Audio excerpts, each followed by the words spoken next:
पहिला मुद्दा 1996चा आलेल्या पेपरच्या बातमीत. आता दुसरा मुद्दा 96 नंतर 2000, 2020, 25 वर्षानंतरचा 2020मध्ये आलेल्या कोविड कालावधीमध्ये दुर्धर कोविड परिस्थिती असताना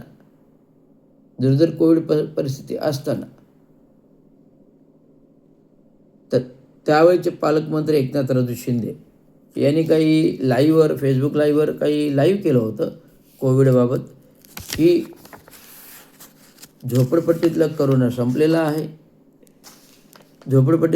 संपलेला आहे आणि संकुलानाचा करोना वाढीस लागलेला आहे. तर हे विधान कुठेतरी 11:30च्या दरम्यान लाईव्हवर मी पाहिलं फेसबुक लाईव्हवर, ठाणे लाईव्हवर पाहिलं. आणि ठाणे लाईव्हवरती पाहिल्यानंतर झोपडपट्टीतला करोना संपला आणि संकुलनातला वाढीस लावला, हे कुठेतरी विधान मला आक्षेपार्ह वाटलं ठाणे लाईव्हवरचं. आणि ठाणे लाईव्हचं ते संपल्यानंतर मी तुरंत त्याच्यावरतीच ठाणे लाईव्हवर पोस्ट केलं की पालकमंत्र्यांचं केलेलं विधान चुकीचं आहे. झोपडपट्टीतलं करोना संपलेलं नाही आणि संकुलनामध्ये त्याचे संकुलनाचे व्यवस्थापक, अध्यक्ष, सेक्रेटरी आपापली काळजी घेतात. त्यामुळे संकुलनामध्ये कुठेही वाढीस लागलं नाही, हे विधान मला कुठेतरी चुकीचं वाटलं म्हणून मी ते पोस्ट केलं. एवढंच, बाकी काही आक्षेपार्ह नाही. पालकमंत्र्यांचा कुठल्या आक्षेपार्ह नाही, कुठल्याही शिवाय नाही, काय नाही. झालं, 15 दिवस गेले. 15 दिवसानंतर अचानक कोणीतरी पालकमंत्री एकनाथराव शिंदेंच्या कानामध्ये सांगितलं, आणि त्या कानामध्ये सांगणारा माणूस म्हणजे नरेश म्हस्के. काय सांगितलं की रवींद्र शिंदेने तुम्हाला शिव्या दिल्या असं सांगितलं. आता रवींद्र शिंदेला शब्दामध्ये शिव्या देता येत नाहीत, हे एकनाथराव शिंदेंना पण माहीत आहेत. तरी देखील खोटं सांगितलं, परंतु खातरजमा न करता थेट जो अविनाश जाधवचा राग होता, अविनाश जाधवला अटक झाली त्या दिवशीच, त्या दिवशी तो जो काही राग होता, त्याचा भडास होता, तो माझ्यावर पण निघाला. आणि त्यामुळे तात्काळ मला पण निलंबन करायचे आदेश आयुक्त बिपिनजी शर्मा असताना दिले. त्यामुळे मला तात्काळ सायंकाळी 6 वाजता नोटीस आली. 24 तासांनी लगेच खुलासा केला.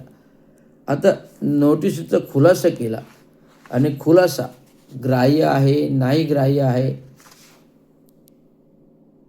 त्याचं एक पत्र प्रशासनाला द्यायचं असतं. त्यामुळे ते तसं काही पत्र मी खुलासा दिला. आणि त्यांनी मला नोटीस आली. आता हे बघा, हे पूर्ण माहिती अधिकार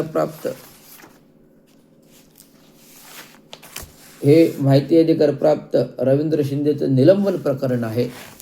कोविड कालावधीतील 2 वेळा 6-6 महिन्याचं माहिती मागवली, त्यातील मी तुम्हाला गोष्ट सांगतोय. तर हा झाला आरोप प्रत्यारोपचा प्रश्न. आणि मी केलेला खुलासामध्ये सांगितलं होतं की हे चुकून अनावधाने झालं, परंतु विनंती विषयक होतं, त्यामुळे कुठे त्याच्यामध्ये आक्षेपार्ह नव्हतं. त्यामुळे माझं निलंबन मागे घ्यावं. परंतु पालकमंत्री असल्यामुळे त्याने ठोस निर्देश दिले होते की रवींद्र शिंदेला सस्पेंडच करा असं नरेश म्हस्केने सांगितलं होतं. म्हणून ती कारवाई सस्पेन्शन करण्याइथपर्यंत माझा कसाही खुलासा बरोबर जरी असला प्रशासनाकडे, तरी पण आदेश काय होते, तर रवींद्र शिंदेला निलंबित करा. त्यामुळे काहीतरी आरोप प्रत्यारोप लावून रवींद्र शिंदेला सस्पेंड केलं. रवींद्र शिंदेने खुलासा केला, सस्पेंड केलं. आणि प्रशासनाचे बघा, मसाळ साहेब आहेत, महादेव जगताप कार्मिक अधिकारी. आता हा महादेव जगताप आरोग्य विभागात फूड इन्स्पेक्टर, त्याला आस्थापनाचं काय ज्ञान सांगतो मी तुम्हाला. हा महादेव जगताप हा फूड इन्स्पेक्टर, त्याला आस्थापनाचं काय ज्ञान, त्याला कार्मिक अधिकारी बनवला. काय बनवला? कार्मिक अधिकारी, नियमबाह्य. आता हा नियमबाह्य अधिकारी, हा महादेव जगताप नियमबाह्य कार्मिक अधिकारी, हा रिपोर्ट ठेवणार की आलेला खुलासा म्हणजे कार्यकारी अभियंत्यानं अनावधानाने विधान केले असं म्हणणं गैर आहे.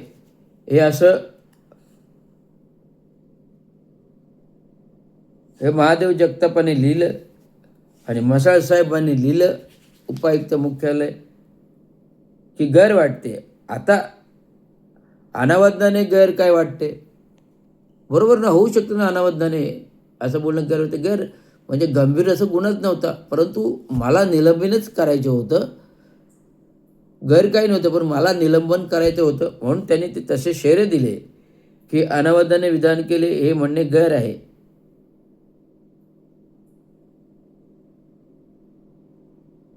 आणि अध्यक्षाने यातने सार्वजनिक जीवनात, आणि मी युनियनचा अध्यक्ष आहे आणि युनियनच्या अध्यक्षाला बोलण्यास मुभा असते असं मी दिलेलं आहे, तरी पण ते माझं विधान ग्राह्य नाही धरलं आणि गेलं. आता गणेश देशमुखचा रिमार्क आहे खुलासा असमाधानकारक आहे. आता खुलासा असमाधानकारक कसा काय, त्याचं स्पष्टीकरण अतिरिक्त आयुक्त 1 गणेश देशमुख यांनी केलेले नाही. आणि अतिरिक्त आयुक्त 1 यांच्यावर हा जो काय अतिरिक्त आयुक्त 1ची मंजुरी आहे गणेश देशमुखची, ॲक्च्युली अतिरिक्त आयुक्त गणेश देशमुख यांच्याकडे आस्थापना विभागच नव्हता. आता माझे मुद्दे बघा, आस्थापना विभागच गणेश देशमुखांकडे नव्हता, मग खुलासा असमाधानकारक आहे अतिरिक्त आयुक्त 1 गणेश देशमुख कसे का म्हणू शकतात? अतिरिक्त आयुक्त 2कडे आस्थापना विभाग होता. मग आयुक्त 2 संजय हेरवाडे का कोणी असेल रणखाम होते. अतिरिक्त आयुक्त 2 रणखाम होते. व रणखाम 2चा खुलासा का नाही घेतला हा माझा दुसरा आक्षेप. आता प्रशासनातर्फे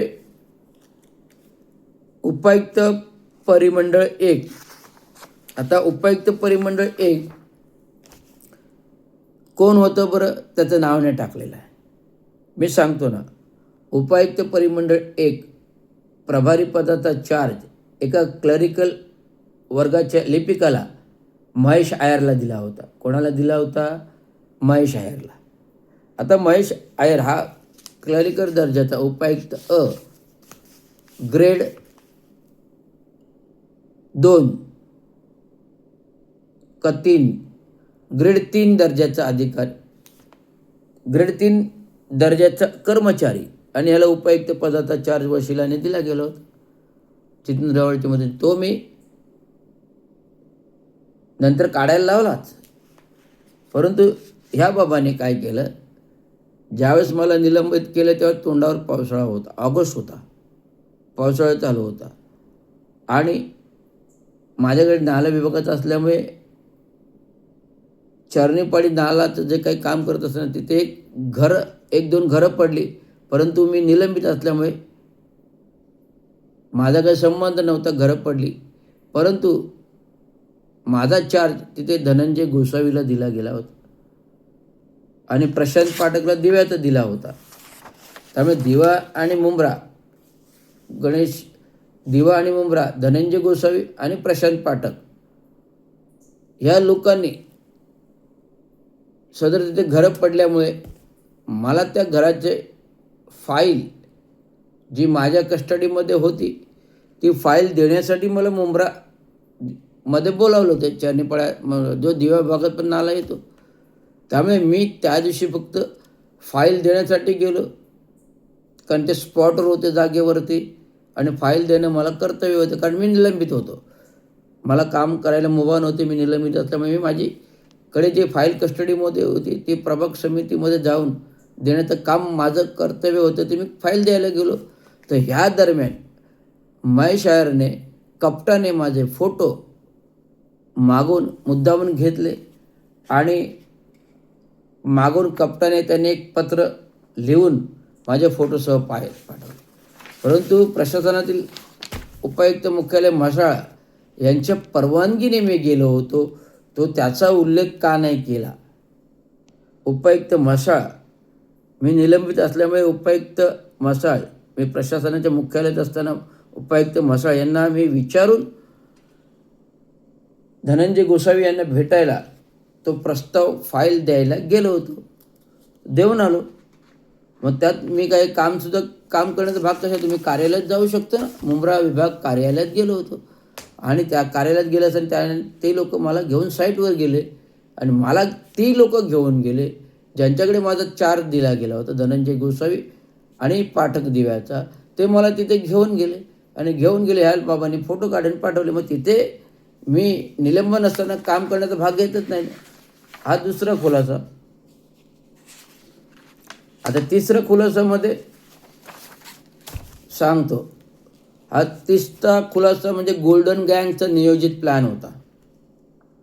तिसरा खुलासामध्ये तिसरा आक्षेप म्हणजे गोल्डन गँगचा हा नियोजित प्लॅन होता. कारण गोल्डन गँगने जेल मागील नाला जो आहे त्याच्यावर DP रस्ता, मिसिंग लिंक DP रस्ता असं DPमध्ये दाखवून नाल्यावर DP रस्ता आहे असं दाखवलं आणि रामदास शिंदे कार्यकारी अभियंता यांनी खोटा प्रस्ताव बनवला आणि मला काहीच माहीत नाही. आणि मला काहीच माहीत नसल्यामुळे आणि माझ्या विभागातला एरिया आणि माझ्याकडचा एरिया, मी मुख्य कार्यकारी अभियंता INDPचा असल्यामुळे मला न म्हणता माझे अभिप्राय नसताना त्या नाल्यावर प्रस्ताव कसा काय केला गेला, काम कसं काय चालू आहे मला काहीच माहीत आहे. आणि म्हणून आलेल्या तक्रारीनुसार मी जागेवर गेलो. जागेवर गेल्यानंतर पाहिलं तिथे आलेल्या पत्रकारांनी, तिथे मी नाही, तिथे आलेल्या पत्रकारांनी माझी बाईट घेतली, न्यूज घेतली आणि त्यांनी विचारलेल्या प्रश्नाचा मी खुलासा केला. तर मी फेसबुकला पोस्टिंग नाही केलं, तर त्यांनी विचारलेल्या प्रश्नाला मी खुलासा केला.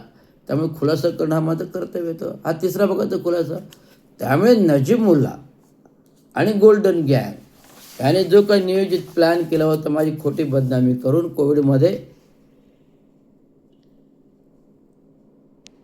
कोविडमध्ये